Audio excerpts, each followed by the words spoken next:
আগের যে কোনো সময়ের চেয়ে শক্তিশালী দেশের জনতা এমন এক বাংলাদেশ নির্মাণ করতে চায় যেখানে প্রতিটি মানুষের সমান অধিকার নিশ্চিত হবে।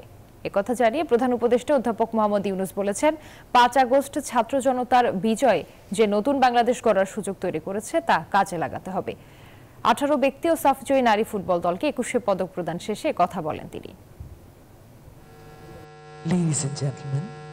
বাংলাদেশে বিভিন্ন ক্ষেত্রে অবদান রাখা ১৮ বিশিষ্ট ব্যক্তি ও একটি দলকে স্বীকৃতি হিসেবে দেওয়া হলো অমর ২১শে পদক। অন্তর্বর্তী সরকারের প্রধান উপদেষ্টা ডক্টর মোহাম্মদ ইউনূস তুলে দেন এ রাষ্ট্রীয় স্বীকৃতি। প্রধান অতিথির বক্তব্যে প্রধান উপদেষ্টা বলেন, গত বছর ৫ আগস্ট ছাত্র জনতার অভ্যুত্থানে এক নতুন বাংলাদেশ তৈরি হয়েছে। এবারের অমর ২১শে নতুন তাৎপর্য নিয়ে আমাদের সামনে উপস্থিত হয়েছে। আমরা জানি ২১শে ফেব্রুয়ারি আমাদের আত্মপরিচয়ের অবিনাশী স্মারক। অধ্যাপক ইউনূস বলেন, নতুন বাংলাদেশ গড়তে উন্মুখ হয়ে আছে তরুণ প্রজন্ম। আমাদের তরুণ প্রজন্মের স্বপ্ন অতীতের যে কোনো প্রজন্মের স্বপ্নের চাইতে দুঃসাহসী।